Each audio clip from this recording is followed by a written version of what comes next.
నమస్తే, welcome to our channel. నేను మీ పద్మావతి. ఈరోజు మనతో పాటు సన్ స్పిరిచువల్ సొసైటీ ఫౌండర్, సూర్య ఉపాసకులు విక్రమాదిత్య గారు ఉన్నారు. మరి గురువు గారితో మాట్లాడేద్దాం. నమస్కారం గురువు గారు. సూర్యోస్మితలే. గురువు గారు, రాహుకేతు గ్రహాల మార్పుల వల్ల చివరిగా మాట్లాడుకుంటే మనకి మకర, కుంభ, మీన రాశుల వారు ఉంటారు. సో మరి వీరికి ఈ రెండు గ్రహాల మార్పులు ఎటువంటి మార్పులు తెచ్చిపెట్టబోతుంది అంటారు? వీరికి ఏ విధంగా ఉండబోతుంది అంటారు? అసలు మకరం నుంచి తీసుకుంటే కుంభం అనేది మనం కాలపురుష చక్రంలో 11 లాభస్థానం, కానీ మకరానికి ధనస్థానం, వాక్కు స్థానం, కుటుంబ స్థానం కింద చెప్పుకోవచ్చు.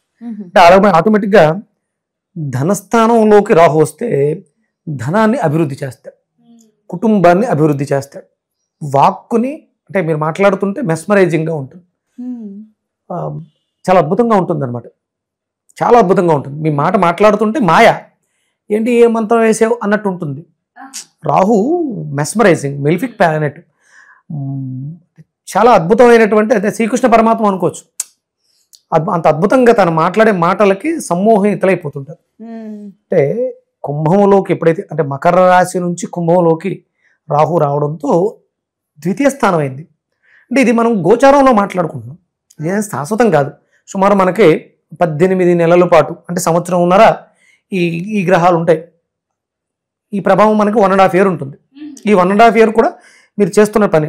ఇంకొకటి ఏంటంటే ద్వితీయ స్థానం వంటలు, డిఫరెంట్ టేస్టెస్, ఈ సైంటిఫిక్గా ఉంటుంది అనమాట. మకర రాశి వాళ్ళకి ఇప్పటివరకు లేని కొత్త రుచులు తినాలని సొంతంగా తయారు చేయడం, వండడం, కుకింగ్ ఎక్స్పర్ట్స్ అందరూ కూడా అంటే బై బర్త్ రాహు 2వ ఇంట్లో ఉండి పుట్టిన వాళ్ళకి ఇవి జీవితాంతం ఉంటాయి. అంటే మకర రాశి వారు ఇంకా ఇప్పుడు చెఫ్ అయ్యే అవకాశాలు కనిపిస్తున్నాయండి. అంటే ఈ 1.5 year ఏదో ఖాళీగా ఉన్నారు, కొత్తగా మీకు ఒక హోటల్ పెట్టాలనిపించడం, ఆ ఫుడ్తో మీరు మెస్మరైజింగ్, మ్యాజికల్ చేసేస్తుంటారు అనమాట. మీరు ఏది వండితే అది కొత్త రకంగా ఉండే అవకాశాలు ఉంటాయి. అంటే ఆ టేస్ట్ మీరు ముందు ఫస్ట్ మీరు తినాలి, మీరు రుచి చూడాలి అనే తాపత్రయం మీకు ఉంటుంది. మీరు తిన్న రుచిని 10 మందికి చూపించే అవకాశం ఉంటుంది. అందుకని అది 2వ ఇంటిని విపరీతంగా చేస్తుంది. ఎప్పుడైతే 2వ ఇంట్లోకి రాహు ప్రవేశించాడు, మరి కేతు ఎక్కడ ఉంటున్నాడు? అష్టమ స్థానంలోకి వెళ్ళిపోతున్నాడు. అష్టం అనగానే మనకి డార్క్నెస్, చీకటి, అలాగే లాంగ్ టర్మ్ డిసీజెస్.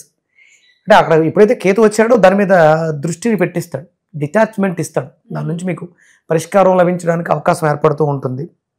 అలాగే 8th అనగానే మనకి అత్తమామలు, ఇన్లాస్, వాళ్ళతో కమ్యూనికేషన్ గ్యాప్స్ రావటం, ప్రాబ్లమ్స్. 8th హౌస్లో కేతు ఉంటే అత్తమామలతో సఖ్యత ఉండదు, లేకపోతే అత్తమామలు లేకుండా అంటే లేని సంబంధాలు చేసుకోవడం, ఇలాంటివి జరిగే అవకాశాలు ఉంటాయి. ఏదైనా సంబంధం చేసుకోవాలనుకున్నారు మకర రాశి వాళ్ళు, 8th హౌస్లో కేతు ఉన్నాడు కాబట్టి వచ్చే సంబంధాలు ఎలా ఉంటాయంటే అమ్మాయి ఎవరో పెంచితే పెరగడం అయ్యి ఉంటుంది, అత్తమామలు లేకుండా ఉండంటారు. ఒకవేళ ఉన్న పెళ్లి టైంలో ఇబ్బందులు. ఇప్పుడు కొత్తగా ఈ అమ్మాయి అంటే మీ కుటుంబంలో ఒక కొత్త వ్యక్తి పరిచయం అవడం జరుగుతుంది, ప్లస్ అత్తమామలతో సఖ్యత ఉండదు. భార్యగా ఎంటర్ అవ్వచ్చు, భర్తగా ఎంటర్ అవ్వచ్చు, కానీ అత్తమామలతో సఖ్యత అనేది లేకపోవడం, కుటుంబంతో కలిసి లేకపోవడం. అంటే ఈ 1.5 year కొంచెం జాగ్రత్తగా పెళ్లి చేసుకుందాం అనుకున్నారు మకర రాశి, మకర లగ్నం.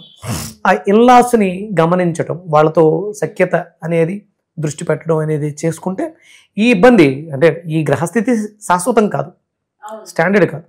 1.5 year దీని ప్రభావం ఉంటుంది కాబట్టి ఈ 1.5 year దాన్ని పోస్ట్ పోన్ చేసుకుంటే మంచిదిగా.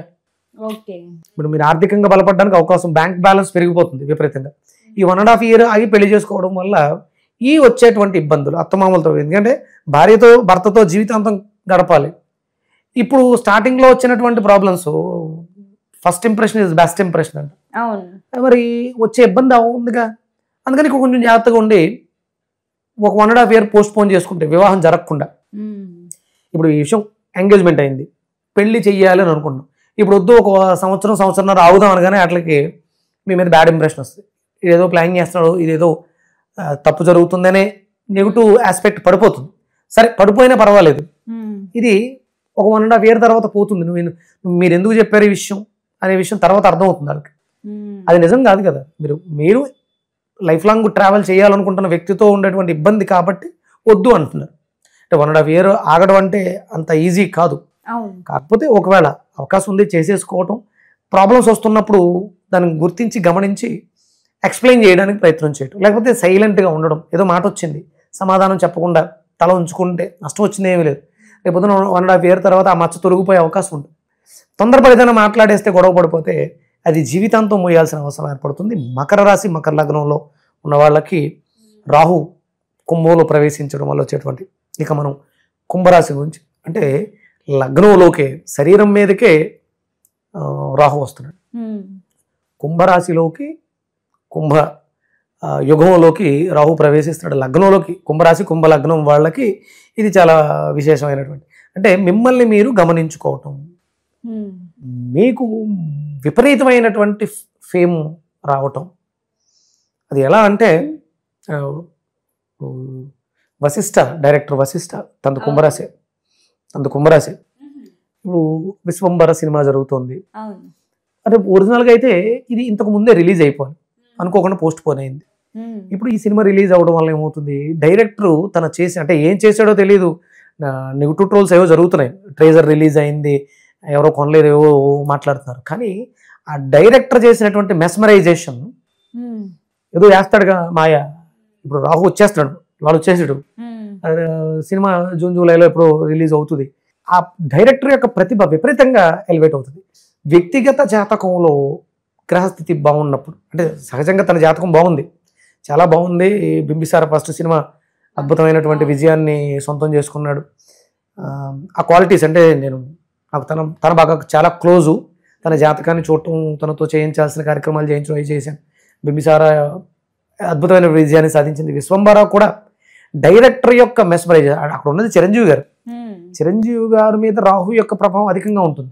వీళ్ళిద్దరూ కలిసి, అంటే మనం ఆయనేమో తులాలగ్నం తీసుకోవచ్చు, చిరంజీవి గారిది తొల్లో ఆయనకి శని ఉండడం వల్ల యోగకారం అయింది. తొల నుంచి చూసుకుంటే కుంభం అయింది, తుల వృచ్చిక ధనుసు మకరం కుంభం పంచమ స్థానం అయింది. మనం పంచమానికి కూడా తుల వాళ్ళకు కూడా విపరీతమైనటువంటి బెనిఫిట్స్ చెప్పాం. ఇది కూడా దాని మీద ప్రభావం చూపిస్తుంది. అంటే మీకు సంబంధించి, అంటే కుంభరాశి కుంభలగ్నానికి సంబంధించిన వాళ్ళు మీ మీద మీరు దృష్టి పెట్టడం వల్ల విపరీతమైనటువంటి పేరు ప్రఖ్యాతలు వస్తాయి. ఒక అద్భుతమైనటువంటి బ్లాస్ట్ జరుగుతుంది. విశేషంగా కీర్తి ప్రతిష్టలు పెరుగుతాయి. మీ శరీరం మీద మీరు ఫోకస్ పెట్టాల్సిన అవకాశం ఏర్పడుతుంది. అంటే సెల్ఫ్, మీరేంటి, మీ క్రియేటివిటీ ఏంటి, మీ తెలివితేటలు ఏంటి, ఇవన్నీ చూసుకోవడానికి కూడా అవకాశం ఏర్పడుతుంది. అలాగే దాంతోపాటు 7th కేతు 7thలోకి ఉంటున్నాడు కాబట్టి పార్ట్నర్షిప్, భాగస్వామి వ్యాపారాలు, వైవాహిక జీవితంలో భార్యతోటి ఉన్నటువంటి ఇది కూడా మనకి చూపిస్తుంది. కాబట్టి పని ఒత్తిళ్ళలో ఇంటి మీద దృష్టి పెట్టకపోవటం అనేది కూడా అవకాశం ఉంది. భాగస్వాములు అంటే పార్ట్నర్స్ తోటి కొంచెం చిన్న చిన్న మనస్పర్ధలు వచ్చే అవకాశం ఏర్పడుతుంది. ఆ విషయంలో కొంచెం మనం జాగ్రత్తగా ఉండాలి. గురుడు యొక్క దృష్టి పంచమాన్ని చూస్తుంది కాబట్టి పెద్దగా రాహు యొక్క చెడు ఎఫెక్ట్లు ఏమి పెద్దగా ఉండవు. అందుకని ఒక రకంగా చెప్పాలంటే మంచి ఫేమ్ నేమ్ వచ్చే అవకాశాలు కుంభరాశి వాళ్ళకు ఉన్నాయి ఈ సంవత్సరం. అలాగే ఇక లాస్ట్ మీనరాశి వాళ్ళకి రాహు ఎక్కడున్నాడు, 12th హౌస్లో ఉన్నాడు. 12th అనగానే మనం మోక్ష స్థానంగా చూపిస్తాం. ఇక ఫైనల్ ఇంకేమొద్దు, రిలాక్స్, ఇక ఈ జన్మే వద్దు, మళ్ళీ జన్మ లేని స్థితికి వెళ్ళిపోవాలనే మోక్ష స్థితిని సూచిస్తాడు. అలాగే కంఫర్ట్, అదే మనం బెడ్ కంఫర్ట్స్ అంటారు, నిద్ర 12వ స్థానం, మనం బెడ్ కంఫర్ట్స్, నిద్ర, దీని మీద ఫోకస్ అధికంగా ఉంటుంది. రాహు అక్కడ ఉన్నాడు కాబట్టి దాని మీద అధికంగా దృష్టి పెట్టాల్సినటువంటి అవకాశం. అంటే పార్ట్నర్స్ తోటి ఉండేటువంటి కంఫర్ట్స్ ఇండివిజువల్గా ఉన్నప్పుడు మీనరాశి వాళ్ళకి దాని మీద వ్యామోహం అధికంగా ఉండడం, దీని మీద దృష్టి ఎక్కువ పెడుతుంటాడు. ఎప్పుడైతే 12thలోకి రాహు వచ్చాడో కేతు 6thలోకి వస్తాడు. 6వ ఇల్లు అనేది మనకి మనం మనం రొటీన్ లైఫ్లో చేసేటువంటి అనుదిన చర్యలు, వాటిల్లో ఇబ్బందులు పెట్టే అవకాశం. పొద్దుటే వాకింగ్కి వెళ్ళే అలవాటు ఉంది, దాన్ని మాన్పించడానికి చేసే ప్రయత్నం, లేకపోతే ఇంతకు ముందు లేదు, అది ఇంట్లో ఖాళీగా కూర్చొని టైంపాస్ చేసేసి దాని నుంచి డిటాచ్, మీరు అలా ఉంటే ఇలా ఉంటే అలా మార్చేస్తుంటారు. అది చేస్తే మాత్రం చాలా బాగుంటుంది. మనం అనుదిన ధర్మాలు చెయ్యకపోతే తప్పు, కేతు దాన్ని చూస్తూ ఊరుకోడు. మోక్షం ఇవ్వాలంటే మీరు కంపల్సరీ అష్టాంగ యోగం చేయాలి, ప్రాణాయామం, యోగా, ఆసనాలు చేస్తే ఆరోగ్యాలు బాగుపడతాయి. ఇక్కడ 12 ఎప్పుడైతే మీరు మీ కంఫర్ట్స్ని పొందాలి, బెడ్ కంఫర్ట్స్ని పొందాలి అని అనుకుంటున్నారో, మీకు దానికి శరీరానికి కావాల్సిన సౌఖ్యం ఉండాలి. అలాగే రోగాలు ఉండకూడదు. ఇవి ఉండనప్పుడు అప్పుడు మనకి అందులో మనం ఆ బెడ్ కంఫర్ట్స్ అనేవి పొందగలుగుతాం. దాని మీద దృష్టి పెట్టడానికి కేతు డిటాచ్ చేస్తూ ఉంటాడు అనమాట. ఇక్కడ మనం మకరం, కుంభం, మీనం 3 రాశులకి సంబంధించినటువంటి రాహుకేతుల యొక్క ప్రభావం, గురుడు యొక్క అనుగ్రహం కంపల్సరీ రాహు మీద అన్ని ఆస్పెక్ట్స్లోనూ రాహు మీద ఉంటుంది కాబట్టి రాహు యొక్క ప్రభావం పెద్దగా ఉండదు. కేతువుని మనం అనుసరించుకోవడానికి, కేతువుని మనం కంట్రోల్ చేయడానికి గణపతి ఆరాధన మనం విశేషంగా చేయడం ద్వారా గణపతికి సంబంధించిన గణపతి సూక్తం చదవటం, అలాగే కేతు యొక్క మంత్రం ఉంటుంది, పలాస పుష్ప సంకాసం తారకాగ్రహ మస్తకం రౌద్రం రౌద్రాత్మకం ఘోరం తం కేతుం ప్రణమామ్యం. ఈ మంత్రాన్ని అనునిత్యం పఠించడం. మీకు దగ్గరలో ఏదైనా పలాస పుష్పం అంటే మోదుగు చెట్టు, మోదుగు చెట్టు దగ్గరకు వెళ్ళి మోదుగు చెట్టు చుట్టూ ప్రదక్షిణ చేయడం కానీ, మోదుగాకుల విస్తరణలో భోజనం చేయటం కానీ, మనకి తెలంగాణ అంతా కూడా మోదుగులు బాగా దొరుకుతాయి, మోదుగు ఆకుల్లో విస్తరణలు మోదుగాకుల్లోనే ఉంటాయి, దాంట్లో భోజనం చేయటం చాలా విశేషమైనటువంటి ఫలితాన్ని ఇస్తుంది.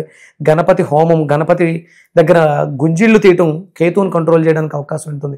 అలాగే రాహుకి అమ్మవారు దుర్గాదేవి ఆరాధన, మీకు ఆయన ఇస్తున్నటువంటి ఏదైతే ఉందో అది 10ంతలుగా పెరిగే అవకాశం ఎక్కువగా ఉంటుంది.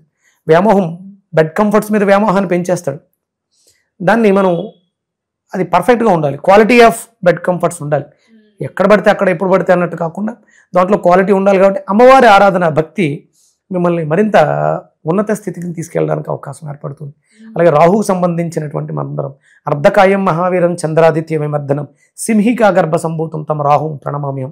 ఈ మంత్రాన్ని చదవడం, అలాగే రాహుకి సంబంధించినటువంటి జిహెచ్ఎంసి పనిచేసే స్వీపర్స్కి ఎర్ర కందిపప్పు దానం చేయటం, వాళ్ళని గౌరవించడం, వాళ్ళకి తీపి పదార్థాలు దానం చేయటం, ఇది మనకు అద్భుతమైనటువంటి మోక్షాన్ని క్రియేట్ చేస్తుంది. చాలా చక్కగా వివరించారు గురువుగారు. అయితే మకర, కుంభ, మీన రాశి వారికి ఈ రాహుకేతు గ్రహ మార్పుల వల్ల ఏ విధంగా ఉంటుందో పాటుగా ఎటువంటి మంత్రోచ్చారణ చేసుకోవాలో కూడా చాలా చక్కగా వివరించారు. ధన్యవాదాలు. సూర్యోస్మిత.